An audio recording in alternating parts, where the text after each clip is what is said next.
partake in the day. Good afternoon.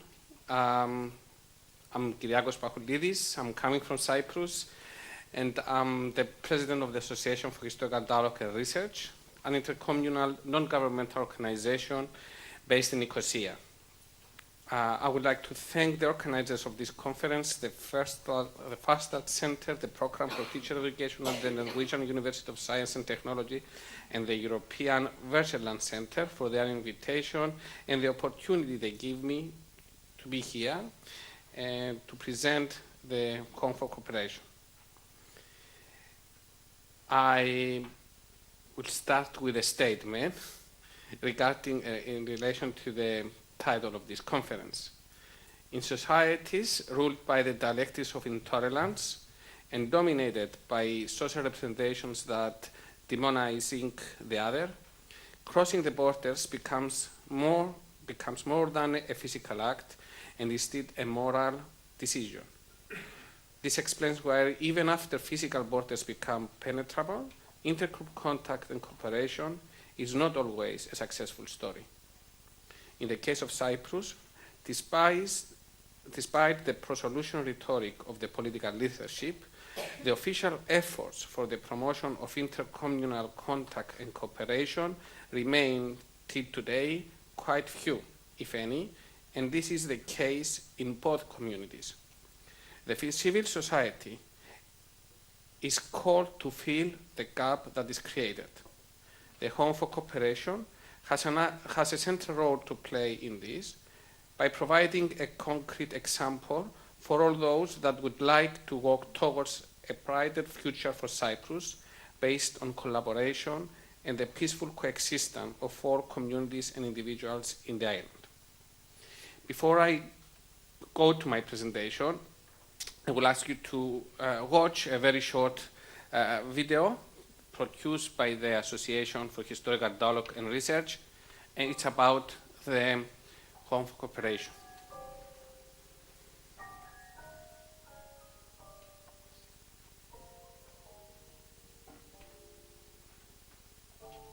Dilapidated corridors, walls stripped of life, abandoned rooms occupied only by time, which stakes no claim to ownership. Houses are built on land, homes on trust and sharing. While division has become a reality embedded in Cyprus, one organization is quietly working on building a home for cooperation on the ceasefire line. We came up with the idea of, looking for a house in the buffer zone, somewhere neutral. That would be the first intercommunal building that promotes research and dialogue and issues regarding history education. Do we have a space in the north? Do we have a space in the south? And it's the common problem that everybody has, actually, Right. that's trying to work, across the divide. But it will always be in the middle, though. And that's the point, that it's, the meeting point. The Association for Historical Dialogue and Research was set up in 2003 with the aim of bringing historians and educators together from both sides of the dividing line to work on issues regarding history and history teaching, research and methodology, in the hope that this will strengthen peace, stability, democracy and critical thinking on the island. In a bold attempt to create a common space, the association raised enough funds to buy and renovate a derelict building sitting in the buffer zone. So the place was built in the early to mid-50s. There was flats upstairs, shops downstairs. After 74, there was a Danish field hospital upstairs, and my sister and brother-in-law started the business next door. They made T-shirts and sold T-shirts to the UN, basically. All the UN had their families out for the summer. It was considered to be a treat to be out in Cyprus. So they were all fighting to come out. And we were all fighting each other. Yeah, we were all fighting each other to this day. I remember as a child, when we lived here, we used to stand on the edge and watch the Queen's birthday parade. The British used to have a military parade here, and they used to march up and down in the centre of the moat there.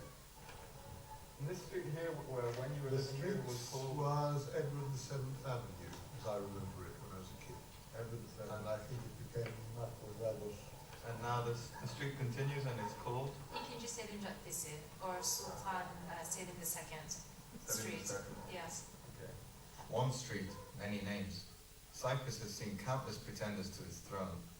The multiple narratives make the subject of history one of the island's most controversial. History teaching is not something static.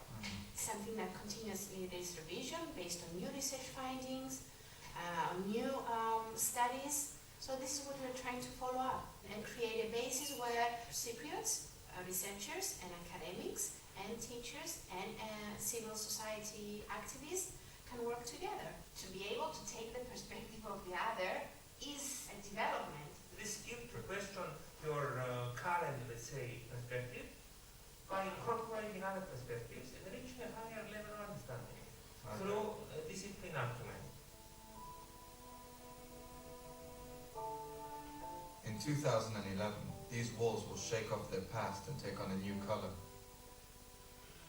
Perhaps those who come to share this space will have a new tale to tell.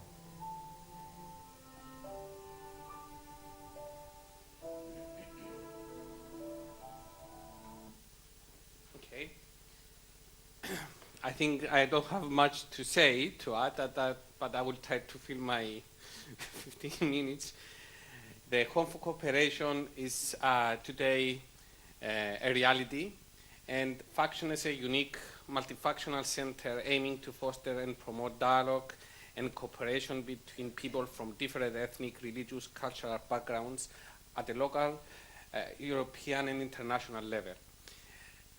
My effort here is to help you understand the relation of and the importance of this center for the Cyprus. So I thought that by linking this to the recent political history of the island will make my effort more easy. And actually, it's not a difficult task, as the building itself, it's a unique witness of the history of the political history of the recent political history of Cyprus. It's located outside the walls of Nicosia at the western part and is next to the fortifications in a neighborhood that used to be a multicultural neighborhood, a neighborhood that hosted homes and enterprises of Turkish, Greek, Armenian, and Latin Cypriots. The building that housed the Home for Cooperation was built in the 1950s when Cyprus was under the British rule. It was part of the Great British Empire, and its fate was shaped by the political developments in the island after the 60s. In December 1963, armed clashes between members of the two communities, the two main communities of Cyprus, the Greek Cypriot and Turkish Cypriot, broke out in Nicosia. The following year, in 1964, intercommunal violence spread throughout the island, leading the fledgling democratic state of the Republic of Cyprus to become what we could say a Greek Cypriot run state. At the same time, thousands of Turkish Cypriots were forced to displace, while the majority of the Turkish Cypriot population were forced to withdraw into Turkish militia control enclaves. At that time, barricades were set very close to the building, marking the separation of Nicosia into a Turkish and Greek sector in 1964. 10 years after, following a coup d'etat by the Greek junta, Turkish military intervened or invaded Cyprus. It's a terminology that can be used according to the community that is being hurt.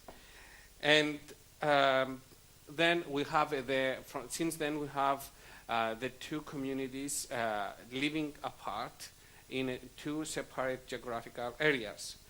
The Turkish Cypriot community lives in the northern part of Cyprus, and the Turkish Cypriot and the Greek Cypriot community lives in the southern part of Cyprus. The Home for Cooperation, the building that hosts the Home for Cooperation, was caught in the middle, in 1974, in the middle of crossfire. The owner and its tenant had to evacuate the building, which remained half abandoned and devastated in no man's land since till 2003. In 2003, the Turkish Cypriot authorities have decided to lift the restrictions of movement in the island by opening some checkpoints on the buffer zone, on the green line. The first checkpoint to open was the checkpoint at Lidra, next to Lidra Palace Hotel, on the road that the Home for Cooperation is now. The opening of the checkpoints provided more opportunities to Cypriots to engage in bicommunal endeavors and initiatives. One of these initiatives was the Association for Historical Dialogue and Research. The association has its mission, the advancement of historical understanding among the public. We're dealing with history education, but also research on history. And our effort is not to teach history for a solution. We are not teaching history for cooperation. Our approach is a more disciplinary approach to history teaching in an effort to enable students to develop critical understanding and democratic ethos. Our effort, so it's, we work towards a more peaceful society indirectly and not preaching peace. To this end, we are cooperating with various partners, local and international. We are proud to say that we are the national partner, official partner of the Council of Europe in the field of history education. We have been working with the Council of Europe since 2004. And various other organizations. We are also proud to say that we are members of Euroclio and we have organized the Euroclio conference in 2009. Our activities include the publication of supplementary educational material, the training for teachers from across the divide, research on intercommunal relations. All our publications are online. You can download them from our website, and they are also in Greek and Turkish and English. And I will underline one of these publications, which is closely related to the to the topic of this conference, the thinking historically about missing persons. It's a quite humanitarian issue, but we apply, we implement the disciplinary approach of history teaching to tackle this issue, very quite insensitive issue for Cyprus as any area that is conflict-driven, with using pedagogical approach and emphasizing the critical thinking. Returning back to the Home for Cooperation, a few years after the establishment of the Association for Historical Dialogue and Research, we had this idea of finding a place in between the two sides in the buffer zone for symbolical, but mostly at the beginning, believe me, for practical reasons, because people have to travel from both sides to meet. So we seek a place in the buffer zone, and this became a reality thanks to the generous contribution and the ethical support of organizations, but mostly from the EA and Norway grants that came in Cyprus in 2009, I think, or 10, but also some other organizations like the UNTP and through the program of USAID, the Embassy of Sweden, the Switzerland Embassy, and the Netherlands. Okay, I think that I had in mind that I would talk about for 20 minutes, but they told me that I'm talking only for 15 minutes. I will, as I said, the aim of the Home for Cooperation is to emphasize the possibility of cooperation, to create a space where people from various ethnic and religious backgrounds can come together, work in joint efforts, and joint projects. And it's important for Cyprus because, as I said in the beginning, we don't have any other official effort to this direction. It is important to underline here that despite the fact that the Cyprus Republic exists since 1960 and it was established as a bicommunal state, there are no any projects that bring together people from both communities for various and political reasons that it's not the time to explain. So this is the aim of the Home for Cooperation. We organize in the Home for Cooperation a variety of activities, educational and cultural and research activities, have language lessons, workshops, festivals, more festivals, okay, screenings, exhibitions. And